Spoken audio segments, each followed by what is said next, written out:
Hi viewers, welcome to Suman TV. బేసిక్గా మనం బయటకి ఎక్కడికైనా వెళ్ళాలి అంటే షాపింగ్ మాల్స్కి వెళ్ళాలన్నా లేదంటే ఎక్కడికైనా బయటికి ఒక స్లిమ్గా ఉన్న ఫ్రెండ్తో పాటు నాలాంటి కొంచెం చబ్బిగా ఉన్న వాళ్ళు వెళ్తే ఖచ్చితంగా ప్రతి ఒక్క లుక్ కూడా ఎక్కడికి వెళ్తుంది, ఖచ్చితంగా స్లిమ్గా ఉన్న వాళ్ళ మీదకే లుక్ వెళ్తుంది. అప్పుడు మనకు అనిపిస్తుంటుంది కదా, అరే మనం కూడా జిమ్కి వెళ్ళాలి, ఎక్సర్సైజెస్ చేయాలి, డైట్ ఖచ్చితంగా చేసేయాలి, ఖచ్చితంగా మనం కూడా ఇంతే ఫిగర్ మెయింటైన్ చేయాలి, స్లిమ్గా అవ్వాలి, ఎలా బాగుంటేనే మనల్ని కూడా చూస్తారు అని అనిపిస్తుంది. కొన్ని ఫంక్షన్స్కి వెళ్ళేటప్పుడు లేదు అంటే బయటకి ఎక్కడికైనా వెళ్ళేటప్పుడు మనం కూడా చాలా ఇబ్బంది పడతాం. అయ్యో ఈ డ్రెస్ కంఫర్ట్ లేదు, ఆ డ్రెస్ వేసుకుంటే బాగుంటుంది, నేను ఇంకొంచెం వెయిట్ తగ్గాలి అని. బట్ చాలా కన్ఫ్యూజన్స్తో చాలామంది పెళ్ళిళ్ళు కూడా చేసుకోవట్లేదు అమ్మాయిలు అయితే.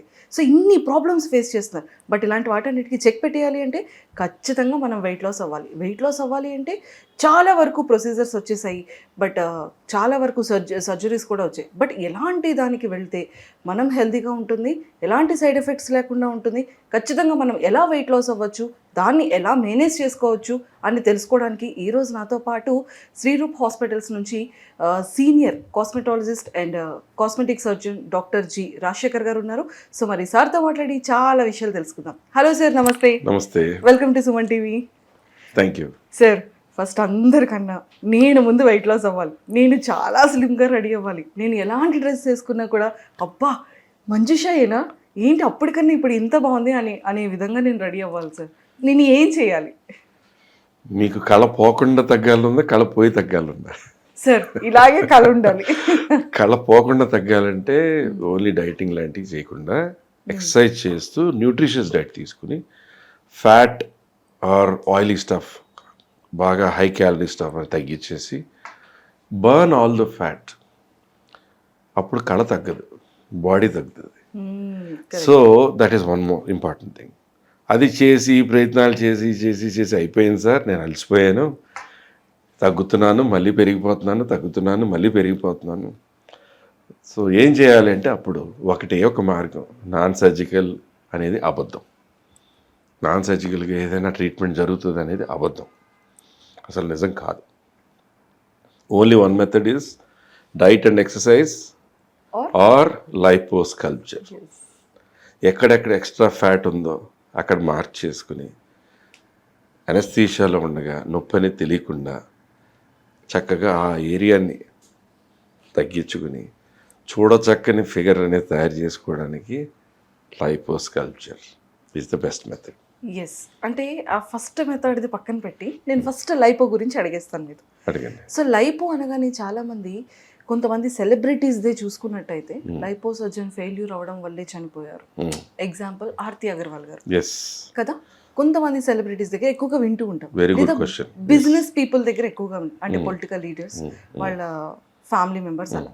అంటే లైపో సర్జన్ అనేది ఈ సర్జరీ అంటే ఎప్పుడైతే ఈ ఆపరేషన్ ఇలా అవుతుందో దానివల్ల ఎలాంటి ఎఫెక్ట్స్ ఉంటాయి, ఎందుకు అలా జరిగింది, అలా జరగకుండా ఉండాలి అంటే ఎలాంటి జాగ్రత్తలు తీసుకోవాలి? నా ఫస్ట్ ఆన్సర్, అప్పుడైతే ఆర్తి అగర్వాల్ ఇష్యూ వచ్చిందో అప్పుడు నేను TV5లో TV9లో లైవ్లో ఉన్నాను. నేను ఇప్పుడప్పుడు ఫైల్స్ తీసి చూస్తూ ఉంటుంది. నా ఫస్ట్ క్వశ్చన్ వాజ్, ఎవరు చెప్పారు లైపోసక్షన్ చనిపోయిందని? వాళ్ళ ఫ్యామిలీ మెంబర్స్ చెప్పారా? వాళ్ళ హస్బెండ్ చెప్పారా? ఎవరు చెప్పలా, న్యూస్లో వచ్చేసింది. ఇట్ ఈజ్ ఆ అమ్మాయి ఇక్కడి నుంచి ఇక్కడ దాకా పాదాల వరకు ఇంత లావ్ అయిపోయింది, బాగా హెవీగా అయిపోయింది. లైపోస్కల్ప్చర్ అనేది పర్టికులర్ పార్ట్స్ని తగ్గిస్తూ చక్కని షేప్ తీసుకురావడానికి చేసేది. టోటల్ బాడీ వెయిట్ లాస్ చేసేది వేరే వెయిట్ లాస్ సర్జరీస్ ఉన్నాయి లాప్రోస్కోపీ ద్వారా చేసేవి. ఓకే. ఆమెకి పెస్టిసైడ్ పాయిజనింగ్ ఒకసారి అవ్వడం జరిగింది, ఒకసారి బిల్డింగ్ నుంచి పడిపోవడం. అప్పుడు నేను అపోలోలో పనిచేస్తాను అసిస్టెంట్ సర్జన్గా, జూబ్లీస్ అపోలోలో. సో మేజర్గా ఆమెకి ఏదో వెయిట్ లాస్ సర్జరీ, లోపల పేక్ కట్ చేసే సర్జరీనో ఏదో జరిగినప్పుడు లోపల ఉన్నటువంటి అల్సరేషన్ వలన, అది హీలింగ్ కాకపోవడం వలన, దేని కారణం వలన మొత్తానికి ఫుడ్ లోపల లీక్ అవ్వడము, లోపల టోటల్గా ఇన్ఫెక్ట్ అయ్యి మల్టిపుల్ ఆర్గాన్ ఫెయిల్యూర్తో చనిపోవడం జరిగిందని కూడా ఒక న్యూస్ వచ్చింది. అలాగే సోకాల్డ్ ఒక నాసిక్ పెద్ద ట్రాన్స్పోర్ట్ ఆఫీసర్ ఎవరో చనిపోయారన్నారు. It was clear that it was only weight loss surgery, పేగుకు సంబంధించిన సర్జరీ అది. అలాగే దాసనారాయణ కూడా అట్లా ఆయన గురించి కూడా అలాగే చెప్పడం జరిగింది. సో చాలామందికి అపోహ ఉంది, ఏది ఆర్తి అగర్వాల్ది ఇలా అయింది. అది యాక్చువల్గా లైపోసక్షన్ వల్ల అవ్వలేదు. లైపోసక్షన్ చెప్పడం జరిగింది వేరే వెయిట్ లాస్ సర్జరీని బ్రతికించడానికి ఆ కాజ్ మొత్తం లైపోసక్షన్ మీద వేసేయడం జరిగింది. ఇది వాస్తవం. ఓకే సార్, ఈ ప్రాసెస్ ఎలా ఉంటుంది, లైపోసర్జన్ ప్రాసెస్ ఎలా? ఫస్ట్ చర్మం అమ్మ, తర్వాత కొవ్వు, తర్వాత కండ, తర్వాత అవయవాలు, పేగులు. మనకున్న పని చర్మం కింద ఉన్న కొవ్వు వరకే. ఇలా వెళ్ళి మనం కొవ్వు తీయం. ఇలా వెళ్ళి మీకు ఎంత కొవ్వు ఎక్స్ట్రా ఉందో అంతా తగ్గించేసి చక్కగా అక్కడ ఉన్న పొట్టనో, అక్కడ ఉన్న చేతులు వాపనో, ఇక్కడ థైస్నో అలా పర్టికులర్గా 5, 6, 7 ఏరియాస్ని కూడా ఒకటే సిట్టింగ్లో ఒకటే రోజులో చేసుకోవడం అనేది లైపోస్కల్ప్చర్ ఆర్ లైపోసక్షన్. సో మనం ఇక్కడ కండను కూడా ముట్టుకోకుండా పేగుల వరకు వెళ్ళడమే జరగదు కదా. చర్మం కింద కొవ్వు వరకు వెళ్ళి కొవ్వు తీసేసే పద్ధతిలో ఏ సైడ్ ఎఫెక్ట్ ఉంటుంది? చాలామంది అపోహది.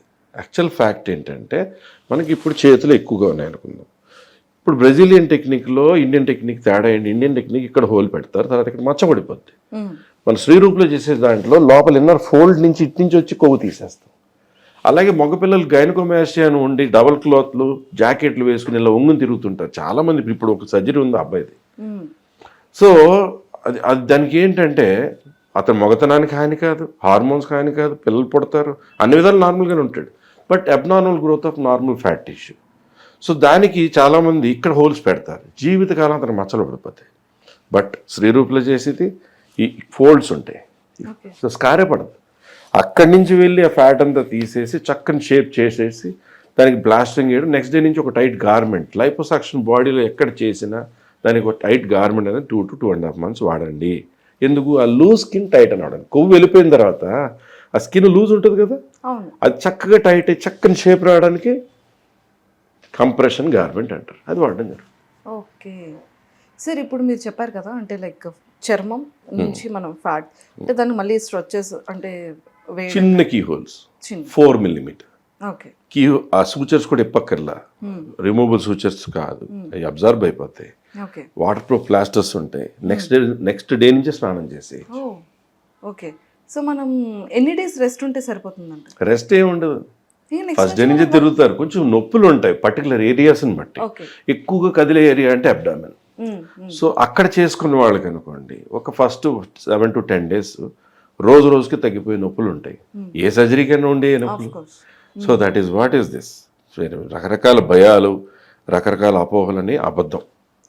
సార్, అంటే ఈ ఫ్యాట్ ఏదైతే ఉంటుందో దాన్ని మనం తీసేస్తాం కదా, ఆ తర్వాత మళ్ళీ ఈ పానీపూరీస్, ఈ జంక్ ఫుడ్స్, ఈ పిజ్జాస్ తినడం వల్ల మళ్ళీ ఖచ్చితంగా ఫ్యాట్ అనేది మీ ఫేవరెట్ ఫుడ్స్ గురించి అంటే బేసిక్ గా చాలా మందికి డౌట్ ఉంటుంది కదా.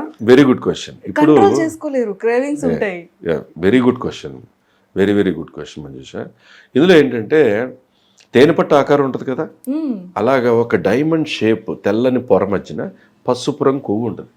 ఇలా ఓపెన్ చేసి చూస్తే మనం కొవ్వు అలా ఉంటుంది.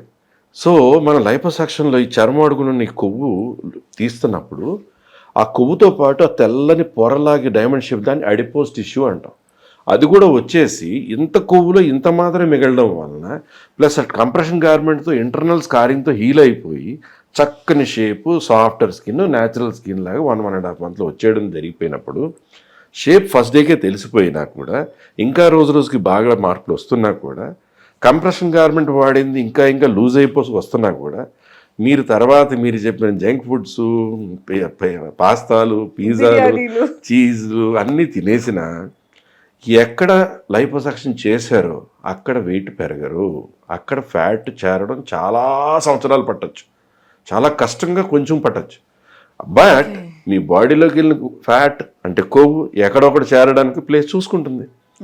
మీరు ఎక్సర్సైజ్ చేస్తున్నారు, మెయింటైన్ చేసుకుంటున్నారు, చాలా చక్కగా రోజు రోజుకి ఇంకా బాగా తయారవుతారు. మెయింటైన్ చేయట్లేదు, సర్జరీ చేసిన చోట ఫ్యాట్ చేరకుండా ఎక్కడైతే సర్జరీ చెయ్యని ఏరియాస్ ఉన్నాయో అక్కడ చేరే అవకాశం ఉంది. ఎస్ సార్, ఎందుకంటే చాలా బెస్ట్ ఇది ఈ సర్జరీ అనేది. ఎందుకంటే చాలామందికి, చాలా బిజినెస్ పీపుల్ అనుకోవచ్చు, లేకపోతే మీడియా రంగం, సెలబ్రిటీస్, యాక్టర్స్, వాళ్ళకి ఒక టైం స్లీప్ ఉండదు, టైమ్లెస్ స్లీప్. అసలు ఫుడ్ ప్రాపర్ టైంకి ఉండదు. ఫుడ్ ప్రాపర్గా తినకపోవడం వల్ల కూడా వాళ్ళు వెయిట్ పెరిగిపోతూ ఉంటారు. దానివల్ల చాలా ప్రాబ్లమ్స్ వస్తాయి. అంటే ఒక టైం అనేది ప్రాపర్ లేకపోవడం, టైం స్లీప్ లేకపోవడం వల్ల ఏంటంటే చాలా వరకు మన బాడీలో చాలా డిసీజెస్ వచ్చేస్తాయి. అన్నిటికన్నా దీని మూల కారణం మీరు ఫ్యాట్ తగ్గాలి, ఎక్సర్సైజెస్ చేయాలి, ఈ ఫ్యాట్ ఉంటే ఇలానే ఉంటుంది అని ప్రతి ఒక్క హాస్పిటల్లో ప్రతి ఒక్క అందరూ డాక్టర్ చెప్పేదే. ఏనాటి నుంచో చెప్పే మాటలు ఇవి. ఈ సర్జరీ చేసుకోవడం వల్ల ఎలాంటి సైడ్ ఎఫెక్ట్స్ రావు అనడానికి రీజన్స్ ఏంటి? See, first of all, selection of a surgeon, selection of a hospital, selection of a team which has performed thousands of surgeries but no side effect. అది ఫస్ట్ ఎన్నుకోవడం చూసుకోవాలి. ఎక్కడికి వెళ్తున్నా వాళ్ళకి సంబంధించిన గూగుల్లో వాళ్ళ మీద వచ్చే రేటింగ్ రివ్యూ చదవాలి. అందులో ఎక్కడో ఒకడ అపోనెంట్స్ కావాలని పెట్టించినవి 1, 2, 5 ఉంటే మంచిదే. అప్పుడు గుడ్ రివ్యూస్ ఏంటో చదువుతారు. గుడ్ రివ్యూస్ ఉండాలి. దాన్ని ఫాలో అయ్యి నాన్ సర్జికల్గా ఇలా చేస్తాం అలా చేస్తాం రకరకాల అడ్వర్టైజ్మెంట్ చేసి చాలా సంవత్సరాలుగా జరుగుతున్న కొన్ని సెంటర్స్ ఉన్నాయి. అన్నిటికీ ఇప్పుడు లేజర్ వచ్చేసింది. చూస్తే ఆ సెంటర్స్ నడిపే వాళ్ళకి సర్జరీ చేసింది నేనో నా కొలీగ్ అయి ఉంటాడు. సో వాళ్ళకి ఏమవుతుందంటే ట్రూత్ఫుల్గా చెప్పాలంటే dieting and exercise is the best method always, discipline method. అది చేసిన తర్వాత ఇంక మీ వల్ల కాదు అంటే దెన్ ఈస్ లైపోసక్షన్ చేసిన తర్వాత కూడా మెయింటైన్ చేసుకోవాలి. So that is the next method. Super sir, excellent. And one more question, అంటే లాస్ట్ క్వశ్చన్. ప్రతి ఒక్కరు ఈ లైపోసర్జరీ అనగానే ఖచ్చితంగా అమ్మో సెలబ్రిటీస్, పొలిటికల్ లీడర్స్ ఇలా ఎక్కువ ప్రైజింగ్, ఎక్కువ మనీ ఖర్చు పెడితేనే అవుతుంది, లేకపోతే మిడిల్ క్లాస్ పీపుల్ ఎవరు కూడా మనం వెయిట్ని తగ్గించుకోవాలన్నా చేయాలన్నా కూడా చేసుకోలేమేమో, ఏదైనా ఇది చాలా లగ్జరీగా ఉంటుందేమో కాస్ట్ కానీ ప్రైస్ కానీ అనుకుంటూ ఉంటాను. సో దీని గురించి ఏం చెప్పాలి? ఒకటమ్మా, చిన్న సర్జరీ అయినా ప్రాపర్గా ఆపరేషన్ థియేటర్లో ప్రాపర్ ఫెసిలిటీతో సేఫ్గా experience surgeon, experience anaesthetist, experience టీమ్తో సర్జరీ చేసుకున్నామా, హాస్పిటల్లో నైట్ ఉన్నామా, పిలిచిన 2వ సెకండ్కి ఆ నర్సులు మనం చూసుకుంటున్నారా, దగ్గరుండి నడిపిస్తున్నారా, డాక్టర్స్ అబ్జర్వేషన్ చాలా బాగుందా, నెక్స్ట్ డే పొద్దున్న లేసామా, నడిచామా, గార్మెంట్ మార్చుకున్నామా, నడుచుకుంటూ కారెక్కి ఇంటికి వెళ్ళిపోయామా అనే సెంటర్ని చూసుకోవాలి. That is the most important. శ్రీరూప్లో అదే జరుగుతుంది. శ్రీరూప్లో మీకు విషయం తెలుసా, మేము వీల్ చైర్ వాడి 12 సంవత్సరాలైంది. వీల్ చైర్ వాడి 12 సంవత్సరాలైంది. It's the fact. అంటే 7 గంటల సర్జరీ, 8 గంటల సర్జరీ, 6 గంటల సర్జరీ చేసుకున్న వాళ్ళు కూడా నెక్స్ట్ డే నడుస్తారు, హ్యాపీగా నడుస్తారు, మామూలు డైట్ తీసుకుంటారు. బాగా స్కిన్ వేలాడుతుంది, బాగా పెద్ద ఏరియాస్ ఉన్నాయి, లైపోసక్షన్తో పాటు టమ్మీ టక్, అబ్డోమినోప్లాస్టీ చేసి ఫ్లాట్ అబ్డోమిన్ చేసిన వాళ్ళు కూడా 3వ రోజు వాళ్ళే నడుచుకుని వాళ్ళే లిఫ్ట్లో దిగి వాళ్ళే కారెక్కి ఇంటికి వెళ్ళిపోతారు. సో ఇంకొకటి ఏంటంటే కాస్టింగ్ అంటున్నారు. ఇప్పుడు ఒక శానిటైజర్ ఉంది, ఒక లోకల్ కంపెనీ శానిటైజర్ 300 రూపాయలకు దొరికితే 3M కంపెనీది 1200 ఉంటుంది. బట్ అది అదే, ఇది ఇదే. బెంజికారే, మారుతి కారే. అలాగే differences between surgeon, anaesthetist and team and the సెంటర్ని బట్టి ఏమైనా కాస్ట్ కొంచెం మారచ్చు. కానీ మిడిల్ క్లాస్ వాళ్ళు, సెలబ్రిటీస్ అందరూ ఇప్పుడు శ్రీరూప్కి సంబంధించిన గూగుల్లోకి వెళ్ళండి, ఒక 10% ఆఫ్ సెలబ్రిటీస్ ఎవరెవరైతే మన దగ్గర చేయించుకున్నారో వాళ్ళందరి ఫొటోస్ అట్లా ఉంటాయి. వాళ్ళ రంగులు, వాళ్ళ బాడీ షేప్లు, వాళ్ళ ఫేసెస్, లిప్స్ అన్నీ మార్చింది ఇక్కడే. బట్ కాస్టింగ్ అనేది వాళ్ళకి అవసరాన్ని బట్టి, వాళ్ళకున్న ఏరియాస్ని బట్టి మనం డిసైడ్ చేసి వాళ్ళకి నిజంగా మనం హెల్ప్ఫుల్గా ఉండాలంటే కనుక వాళ్ళకి నిజంగా ప్యాకేజ్లో ఎలాంటి మార్పులు చేసి వాళ్ళకి హెల్ప్ చేయొచ్చో కూడా ఎట్టి పరిస్థితులు ఆలోచించి చేసేది శ్రీరూప్లో జరుగుద్ది. Super sir, excellent. Thank you so much. చూశారు కదా, అంటే ఈ సర్జన్ వల్ల మనకి ఎలాంటి సైడ్ ఎఫెక్ట్స్ ఉండదు. బట్ ఫస్ట్ మెథడ్ అయితే ఖచ్చితంగా మంచిగా diet and exercise. In case అది కాదు అంటే మన లాంటి వాళ్ళు చాలామంది ఉంటాం కదా, సో అలాంటి వాళ్ళు ఈ సర్జరీ చేసుకుంటే ఎలాంటి సైడ్ ఎఫెక్ట్స్ లేకుండా చాలా హెల్తీగా నెక్స్ట్ డే నుంచి మన వర్క్ మనం హ్యాపీగా చేసుకునే విధంగా ఉంటుంది. సో ఎలాంటి సైడ్ ఎఫెక్ట్స్ కూడా ఉండదు. సో మీరు కూడా మీ బాడీని ఒక మంచి షేపింగ్లో చేసుకోవాలంటే కనుక కింద స్క్రోల్ అవుతున్న కాంటాక్ట్ నెంబర్కి ఇప్పుడే కాంటాక్ట్ అవ్వండి. Thank you.